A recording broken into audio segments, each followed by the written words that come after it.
नमस्कार, मी Chetan Gajbhiye. Only current affairs या आपल्या यूट्यूब चॅनलवरचं तुमचं सहर्ष स्वागत आहे. 17 डिसेंबर 2020चा आपण करंट अफेअर कव्हर करतोय. आज जास्त काही न्यूज नाही आहे, बट आज आपल्याला एक इम्पॉर्टंट टॉपिक याच्यानंतर डिस्कस करायचा आहे. तो इम्पॉर्टंट टॉपिक आहे मेन करंटशीच निगडीत आहे तो पण. तर बघूया आपण. आजची पहिली न्यूज आहे की आपला जो इस्रो आहे, इंडियन स्पेस रिसर्च ऑर्गनायझेशन, या इस्रोने एक कम्युनिकेशन सॅटेलाइट लॉन्च करणार आहेत, म्हणजे 17 तारखेला करणार आहे. त्याबद्दलची न्यूज आहे. त्याचं नाव आहे CMS-01. CMS-01 हे त्याचं नाव आहे. त्याचं जे लॉन्चिंग व्हेकल आहे ते PSLV आहे, पोलर सॅटेलाइट लॉन्च व्हेकल. मुद्दा आणि प्रश्न या भागावर बनण्याचे 200% चान्सेस आहेत की जर प्रश्न आला तर तो या भागावर, या टॉपिकवरच येण्याचे चान्सेस खूप जास्त आहेत. सो PSLV काय असते, GSLV काय असते, या दोघांच्या मधातला जो डिफरन्स आहे तो आपण या न्यूज कव्हर झाल्याच्या नंतर बघणार आहोत. खूप इम्पॉर्टंट टॉपिक आहे तो. सो हा जो सॅटेलाइट आहे CMS-01 हा PSLV C-15, म्हणजे आता अर्धशतक आपलं कंप्लीट झालेलं आहे PSLV थ्रू उपग्रह पाठवण्याचं. पोलर सॅटेलाइट लॉन्च व्हेकल, याच्याने तो उपग्रह आपण पाठवणार आहोत. 7 वर्षाची त्याची लाईफ असणार आहे. त्या उपग्रहाची लाईफ 7 वर्ष राहणार आहे. आणि आपला जो अंदमान आणि निकोबार आहे, या अंदमान निकोबारमध्ये कम्युनिकेट करण्यासाठी, तिचं हवामान, तिचे खनिज संपत्ती बद्दल माहिती मिळवण्याकरिता, तिचा डाटा मिळवण्याकरिता हा सॅटेलाइट आपल्याला उपयुक्त पडणार आहे. आता जर याच्या पास्टमध्ये आलो तर ISRO, Indian space research organisation, जो फुल फॉर्म आहे, 1969 ला याची स्थापना झाली. के शिवम हे सध्या याचे प्रमुख आहेत. ओके, पहिले प्रमुख वगैरे काय आहेत ते तुम्ही एकदा बघून घ्या. माझं सुटून गेलं ते थोडंसं बघायचं.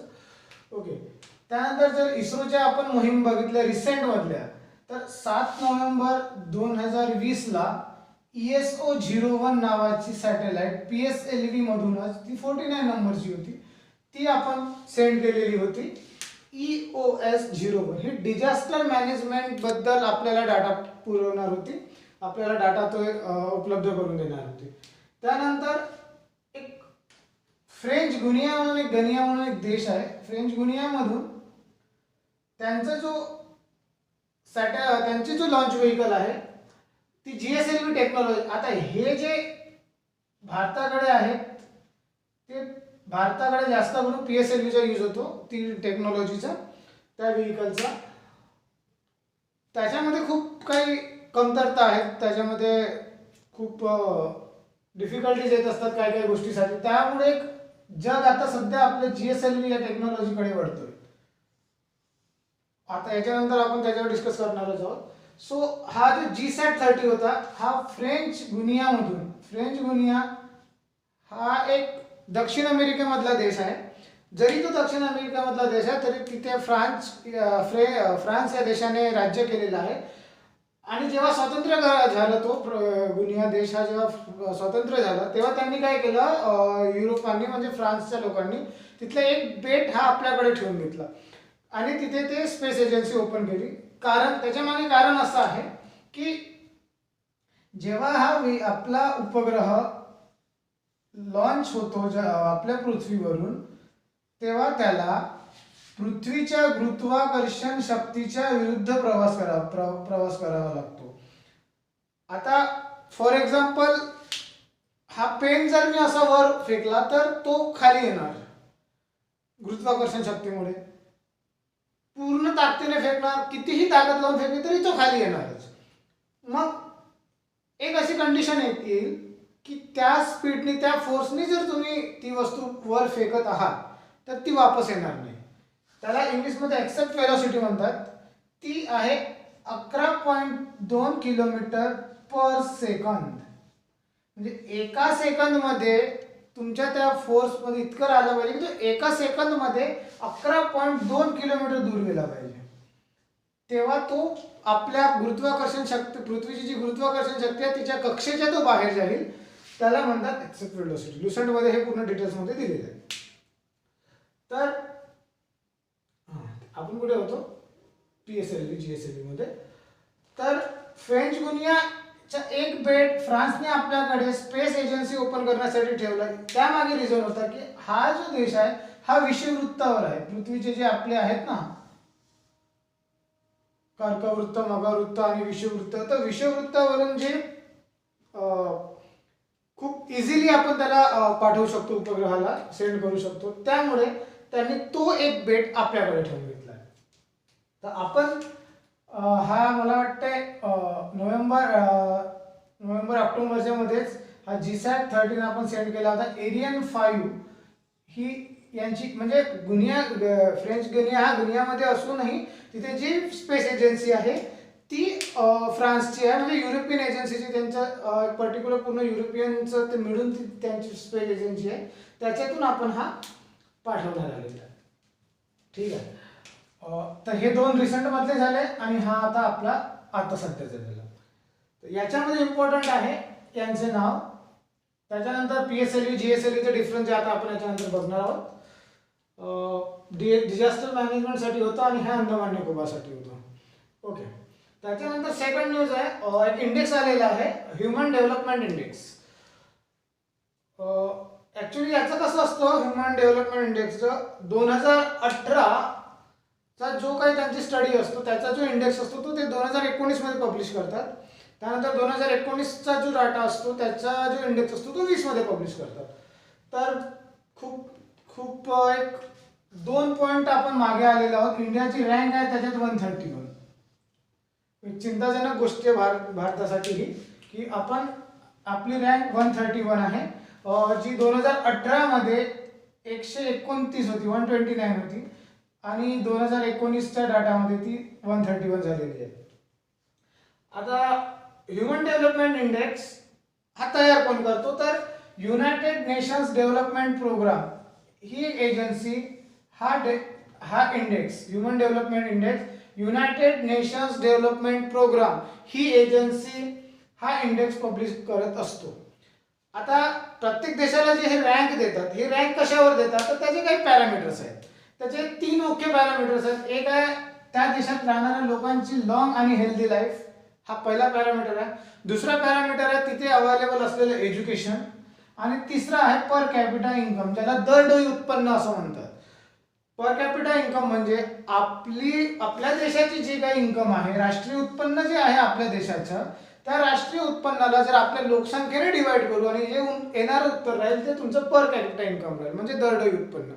म्हणजे एका व्यक्तीच्या डोक्यावर किती उत्पन्न आहे, त्या व्यक्तीचं उत्पन्न किती आहे, त्याला पर कॅपिटा इन्कम म्हणतात. तर या 3 पॅरामीटर्सवर युनायटेड नेशन्स डेव्हलपमेंट प्रोग्राम ही agency Human Development Index publish करत असते. इम्पॉर्टंट आहे, 2018 मध्ये 129 रँक होती, 2019 मध्ये 131 रँक आली.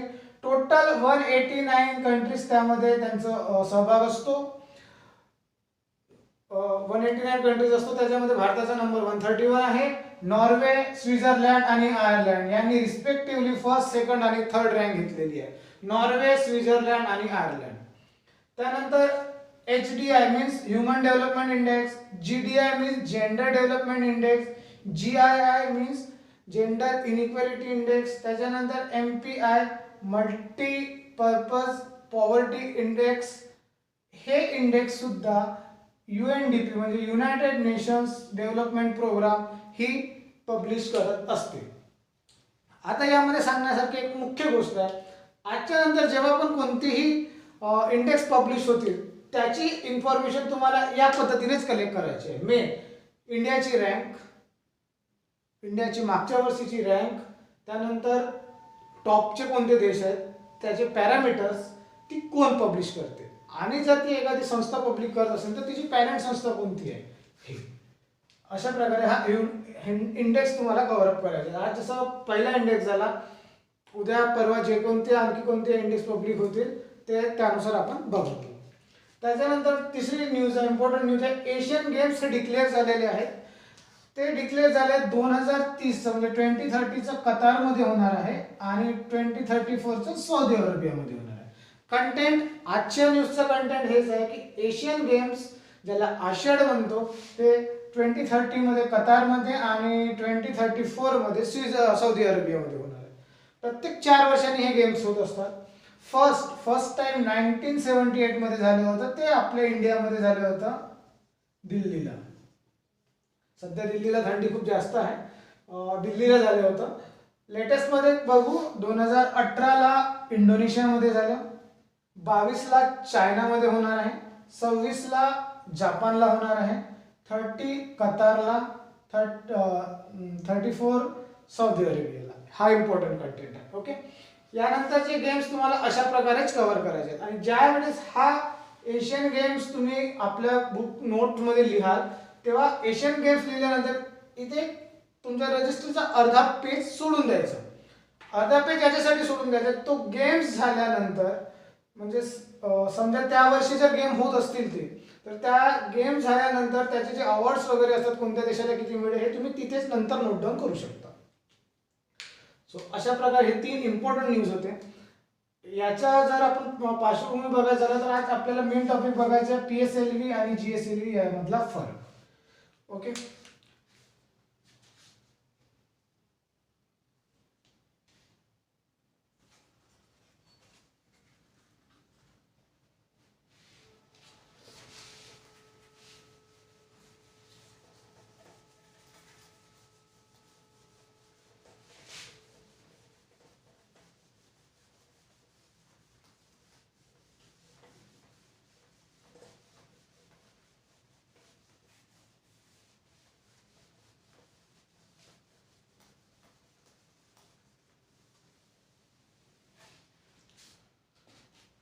ओके. सो आता आपण बघणार आहोत PSLV आणि GSLV यामधला फरक काय आहे हे याचं पूर्ण डिटेल्स बघणार. हे आहे पोलर सॅटेलाइट लॉन्चिंग व्हेहिकल, हे आहे जिओ सिंक्रोनाइज्ड लॉन्चिंग व्हेहिकल. काय असतं इंडियाच्या पॉइंट ऑफ व्ह्यूने बघू. ह्या सगळ्या गोष्टी आपल्याला इंडियाच्या पॉइंट ऑफ व्ह्यूने बघायला. ऍक्च्युली हे आहे व्हेहिकल. व्हेहिकलचं काम असते, व्हेहिकल म्हणजे आपली गाडी पकडा, एक बस, तुमची 2 व्हीलर काय करते, व्यक्तीला एका ठिकाणावरून दुसऱ्या ठिकाणावर जायचं आहे त्यासाठी आपण व्हेहिकलचा यूज करतो. सेम गोष्ट इथे. यामध्ये फक्त फरक आपण असा म्हणू, उपग्रह म्हणजेच तुमचा सॅटेलाइट हा आकाशापर्यंत म्हणजे वरपर्यंत नेणारं वाहन.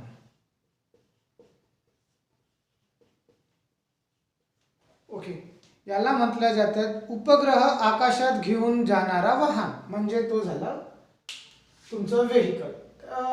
आपल्याकडे सध्या भारताकडे आतापर्यंत PSLV म्हणजे जर आपण इतिहास बघायला गेलो तर सगळ्यात आधी आपल्याकडे होतं फक्त SLV, सॅटेलाइट लॉन्च व्हेहिकल.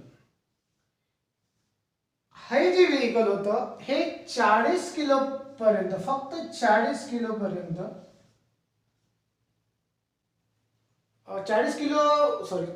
40 किलोचा उपग्रह हे नेऊ शकत होतं SLV. खूप रिसर्च त्यानंतर भारताने स्वतः डेव्हलप केलेली एक टेक्नॉलॉजी होती. त्यामध्ये 18 जुलै 1980ला रोहिणी नावाचा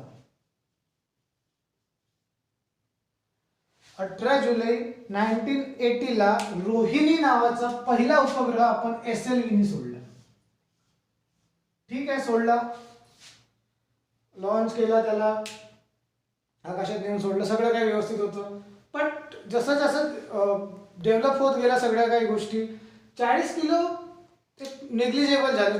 छोटी गोष्ट झाली होती की 40 किलोमीटरमध्ये काय 40 किलोमध्ये काहीच नव्हतं होत. आपल्याला कुठेतरी या सगळ्या गोष्टीपासून वर जायचं होतं. त्यामुळे एक ॲग्न्युएंटेड सॅटेलाइट लॉन्च व्हेकल ही आपण डेव्हलप करायचा हे केला होता. तर याची कॅपॅसिटी ठेवली होती 150 पर्यंत ASLVची. परंतु दोनदा त्याची टेस्ट करताना ते फेल झालं. दोनदा टेस्ट करताना हे फेल झालं. त्यामुळे भारताच्या वैज्ञानिकांनी PSLV वर रिसर्च करणं सुरू केलं. पोलर सॅटेलाइट लॉन्च व्हेकल हे 1400 kg 1400 kg पर्यंतचं जो सॅटेलाइट आहे त्याला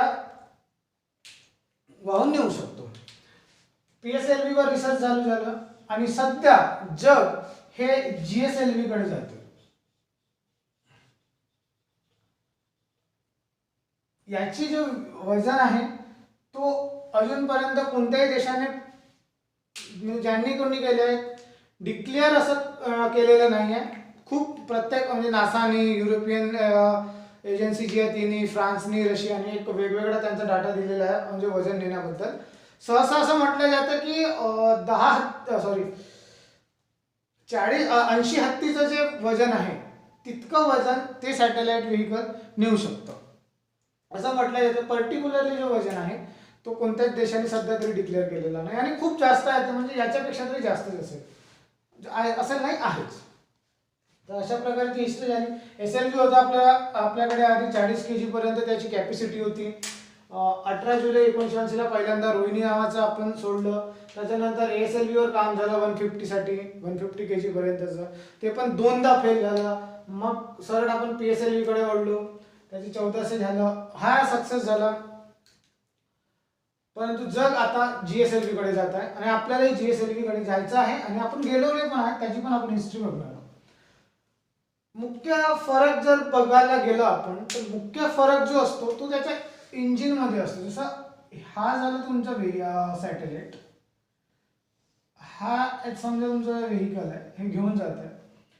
तर यामध्ये जे यूज होतो तो या इंजिनामध्ये या व्हेकलमध्ये लॉन्च व्हेकलमध्ये जो इंजिन यूज केलेला जातो मुख्य फरक त्याच्यामध्ये येतो. क्रायोजेनिक आहे, एकदा नाव बघून गेलं.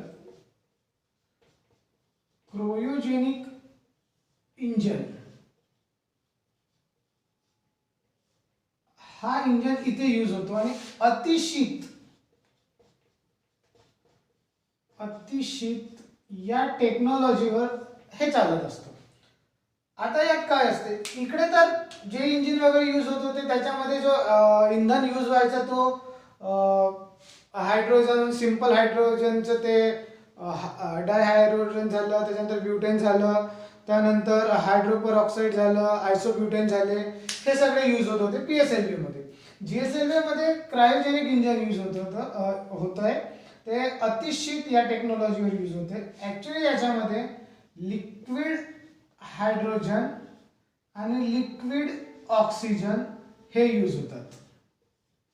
लिक्विड हायड्रोजन आणि लिक्विड ऑक्सिजन. मेन जो खेळ आहे तो इथेच आहे.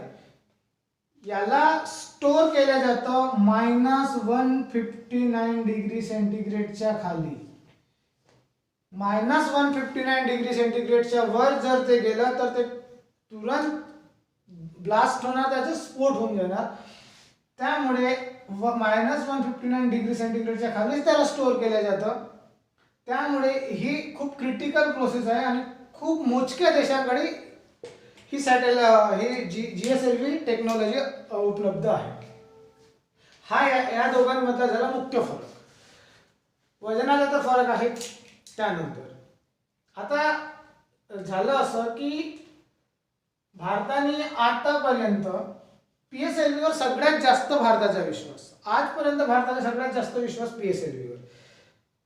चंद्रयान-1 तुमची मंगळयान मोहीम, चंद्रयान-1 मंगळयान मोहीम, त्यानंतर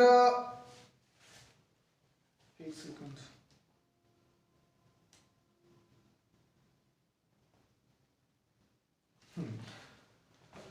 त्यानंतर आपण जे 104 सॅटेलाइट पाठवले होते, 104 सॅटेलाइट ते झाले. त्यानंतर मंगळयान मोहीम,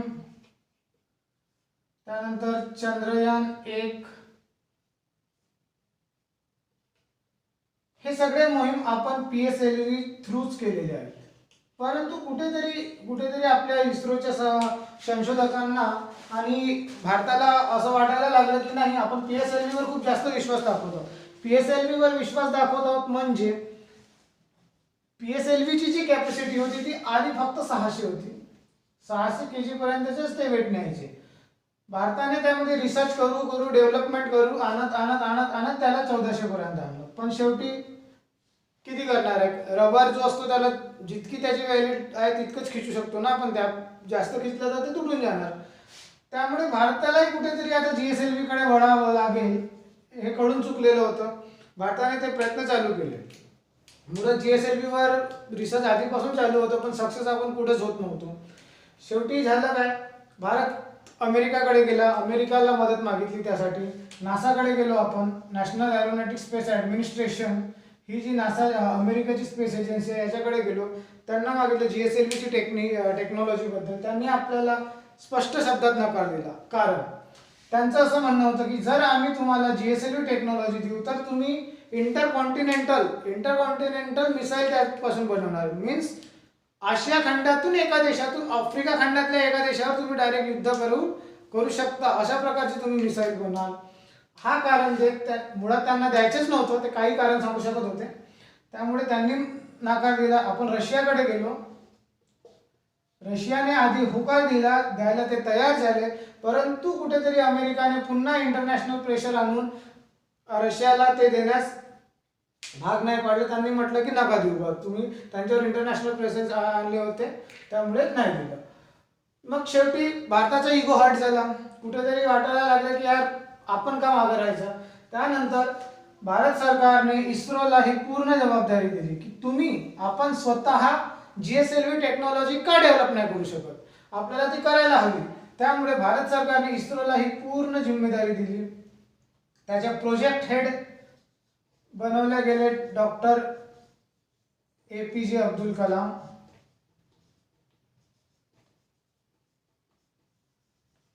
आणि त्यांच्यावर चीफ म्हणून सतीश धवन.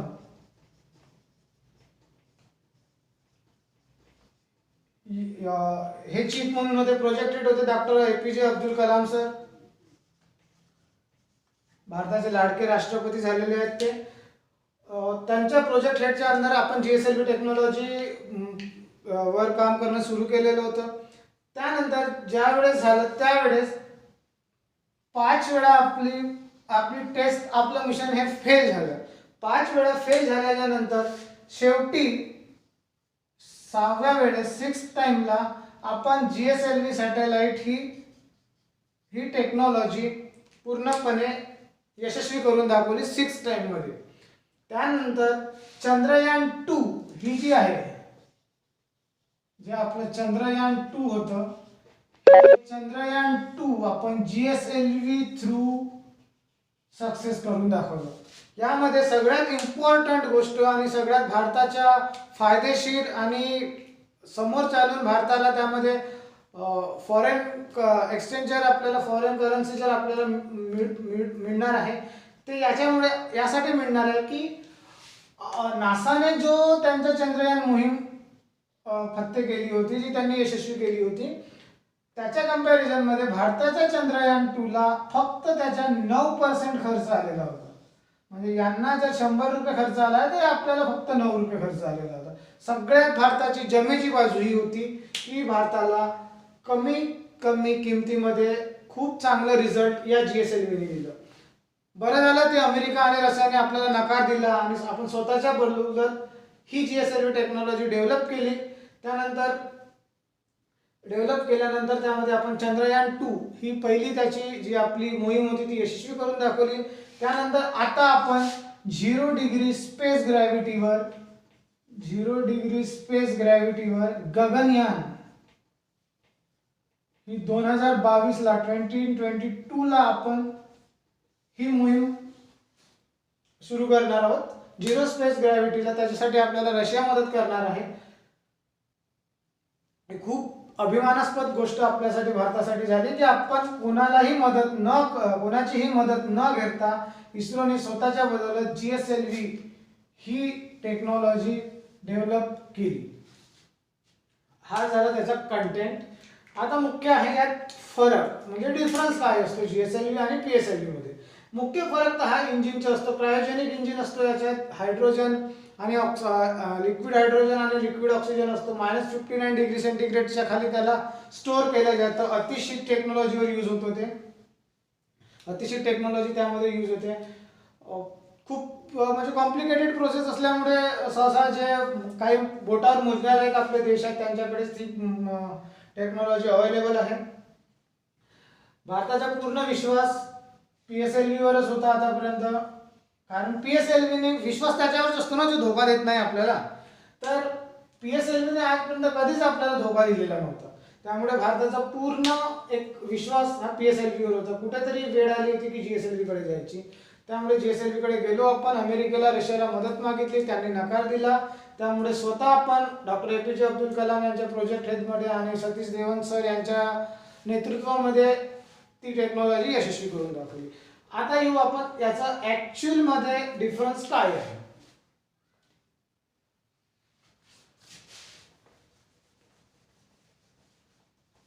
इंजिनच्या बद्दल तर सांगितलंच आहे. इथे क्रायोजेनिक इंजिन असतं आणि इथे ते ब्युटेन वगैरे ते इंजिन असतं. ते एकदा तुम्ही बघून घ्या. त्यानंतर दुसरा फरक आहे वेटचा तर झाला. त्याच्यानंतरचा डिफरन्स आहे आपला उंची. हे 800 ते 1200 किलोमीटर पर्यंत उपग्रह नेत होतं. PSLV हे 36,000 किलोमीटर पर्यंत हेवी वेट उपग्रह नेण्याची सक्षम काबिलियत त्यामध्ये आहे GSLV मध्ये. त्याच्यानंतर ही जशी पृथ्वी आहे आपली, हा नॉर्थ पोल साऊथ पोल म्हणजे उत्तर ध्रुव आणि दक्षिण ध्रुव. तर ही जे व्हेइकल आहे याचा जो सॅटेलाइट आहे हा असा नॉर्थ टू साऊथ या पोझिशन मध्ये फिरत असतो. म्हणून याच कारणामुळे त्याला पोलर सॅटेलाइट लॉन्च व्हेइकल असं म्हटलं जातं. North to south. आणि हा जो आहे हा आपल्या पश्चिमेकडून पूर्वेकडे, हा नॉर्थ टू साऊथ, हा पश्चिमेकडून पूर्वेकडे हा असा फिरतो. हा एक मुख्य फरक झाला, वजन झाला. त्याच्यानंतर याचे जे सॅटेलाइट्स आहेत म्हणजे PSLV थ्रू जाणारे जे सॅटेलाइट आहेत ते इंडियन रिमोट सेन्सिटिव्ह सिस्टम या टाईपचे आहेत. Indian remote sensitive system. आणि याचे जे आहेत ते INSAT, Indian national satellite system, INSAT या पद्धतीचे आहेत. त्याच्यानंतर भाग किती कव्हर अप करतो तर 81 degree north to 81 degree south इतका पृथ्वीची जो भाग आहे तितका तो व्याप्ती असते PSLVची. आणि या GSLV हा 1/3 पृथ्वीची 1/3 भाग हा कव्हर अप करत असतो. हे झाले याचे मुख्य फरक. ठीक आहे. ओके. तर अशा प्रकारे हा तुमचा PSLV आणि GSLV यामधला मुख्य फरक झाला. GSLV ही टेक्नॉलॉजी भारताने स्वतः आपल्या काबिलियतवर त्यांनी टेक्नॉलॉजी डेव्हलप केली. त्यानंतर चंद्रयान 2 ही यशस्वी करून दाखवलं. एकात जर मोहीम तुमची यशस्वी झाली, अयशस्वी झाली तरी त्यात काही मोठी गोष्ट नाही आहे, होतच असतात ते. 104 जो सॅटेलाइट पाठवण्याचा जो आपला एक विक्रम होता तो आपण PSLV थ्रूच करून दाखवला. त्यासाठी तर आपल्याला GSLV ची सुद्धा गरज पडली नाही. पण कुठेतरी जगामध्ये रोज होणारे जे डेव्हलपमेंट असतात त्याच्यासाठी म्हणून आपल्याला GSLV कडे वळणं आवश्यक होतं आणि त्यानुसार आपण वळलो. तर हा आजचा टॉपिक होता आपला PSLV आणि GSLV. आय होप तुम्हाला कळलं असेल. जर कळलं असेल तुम्हाला तर प्लीज माझ्या चॅनलला लाईक, शेअर आणि सबस्क्राईब करा. थँक्यू.